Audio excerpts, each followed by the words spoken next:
In this video, we're going to talk about Aterian, trading under the ticker symbol ATER. We're going to cover the price action over the past few days, the company itself, and the recommendations regarding buying, holding, or selling the shares.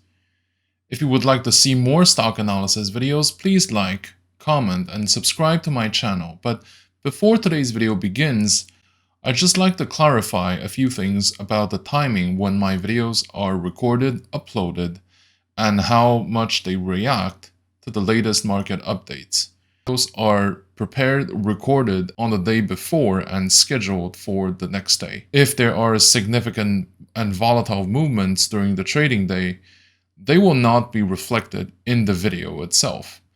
With that being said, to the extent possible, my analysis will be based on the medium term, or even the long term, and not necessarily on the intraday movements. The main reason why it shouldn't matter that much is because most people investing in stocks, or even just trading in and out of their positions, usually keep their positions open for at least a few weeks. With that being said, if there are significant movements in the stock price that happens afterwards, either they will not affect the overall picture, so in that case we will cover them the next time we're supposed to cover them, or if they are significant enough that they change the outlooks, then yes, I will do a follow-up video in the shortest delay possible with a reevaluation of what I think should happen next. Aterian is a consumer products company. It has its brands of home and kitchen appliances, beauty products, and consumer electronics. Recently, the company has been the center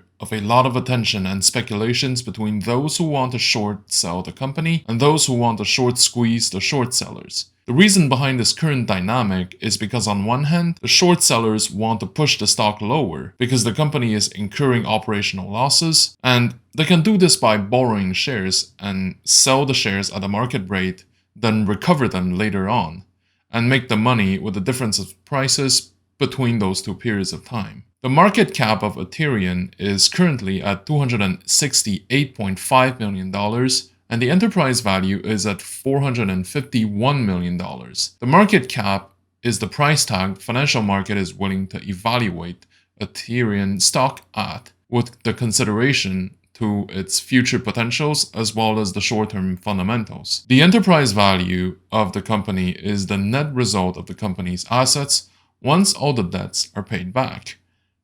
Usually the market cap is higher than the enterprise value, but sometimes there may be exceptions because companies can be highly leveraged or under a lot of pressures from the financial market, such as having large short positions, and that is definitely the case for Aterian, because clearly its market cap is way below the enterprise value, which is highly irregular. The quick ratio of Aterian is 0.6, the current ratio is 1.03, and the debt over equity is 0.47. All these ratios suggest that Aterian is at least reasonably, or if not lightly, leveraged. The average trading volume of Aterian has been 5.23 million shares, and the daily volumes recently have been respectively 3.2 million shares, 4.1 million shares, and 6.4 million shares per day. The one-year beta of Aterian is currently 5.23, which means that it's a lot more volatile than the rest of the market. Its 52-week high has been $48.99, and its 52-week low has been $3.04. Now, let's talk about the options market for Aterian. In terms of volume and open interest, the options market seems to favor the call options by a large chunk. Generally speaking, the put options mean that the market expects a pullback. The calls mean that the market expects the prices to move up. The key strike prices, where there seems to be the most interest, are the $5.50, $7.50, and the $10 contracts. And looking at the predictions from some analysts, as well as the data that we just covered, I would say that Aterian is a company that is ripe for the stock price to eventually pick back up. And this is not just because, as retail traders, we hope that the stock will pump back up. It's not just that. It's also because we can see to some extent that even if the dark pool and the hedge funds are really trying their best to push the stock down, it works less and less. And partially because there's a rapidly dwindling number of outstanding stocks still out there, but also because at some point, there's only so much their risk perimeters and tolerance allow them to allocate capital in Aterian shorts. So overall, as long as the stock can hold up its current price levels, and we have to follow up on this closely over the next couple of weeks, at some point the short sellers will be forced to liquidate their positions and to recover their short positions because they can't be paying financial cost forever. The current price point is a decent entry point to increase the exposure. And my recommendation is to slowly buy up Aterian shares over the next weeks for up to 1% of your portfolio. Your investment should also take into consideration the market conditions and the surrounding sentiment to determine what kind of asset should be picked, for how much and for how long. First of all, the financial market doesn't reflect the real economy. If the stock market is doing great, it doesn't necessarily mean that companies are hiring people, that salaries and living standards are rising. Sometimes it's the exact opposite that happens, because the stock market is a pool of money where things come in and come out, going to different sectors to be placed. The capital may be used to be invested in a company to improve its efficiency and productivity, but it can also be used to buy up shares and assets in order to make a profit. This phenomenon is called financialization, and it means that the more money is being used for non-productive purposes like merger and acquisitions, fees to financial sectors, buying back equity, and so on, the less there is for the real economy. Another way to put it is that ever since 2008, the Dow Jones has increased significantly. But people don't necessarily see this growth in tangible ways.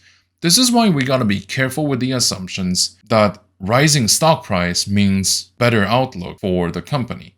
Sometimes it doesn't mean anything other than the fact that the asset is getting more expensive to be bought and that their yields is going down as a result. Additionally, some new phenomenons are now palpable, such as the creation of new bubbles, the participation and influence of retail traders in specific situations, and the anticipation of a massive recession or at least pullback. Bubbles have always been created on and off over the past few centuries, but nowadays it's quite interesting to see the speed at which an organic bubble can be created back in 2020. Because almost immediately after the major collapse of the financial market back in early 2020, the market decided to pour a massive amount of capital in the EV sector and anything that's related to it. Stock prices went up the sky, and for a moment, it really felt like any EV stock can be a golden goose. Another way to say this is that any SPAC with an EV company in it will become the next Tesla, right? Even if it didn't last that long, this episode definitely allowed the market participants to park a lot of their money in a sector, leaving it with either a lot of profits or at least avoiding incurring large losses because they left their money in the blue chips or the sectors heavily affected. The involvement of retail traders in companies has also been much more pronounced in recent months, especially in the scenarios of a short squeeze. Companies may have short sellers who believe that the stock will decrease in value. The short squeeze consists of buying the stock price up to force the short sellers to recover their positions, which will then also trigger an even bigger increase of stock price as a result. Of course, I'm not saying that this is always rational. I'm not even saying that those companies always have a convincing narrative.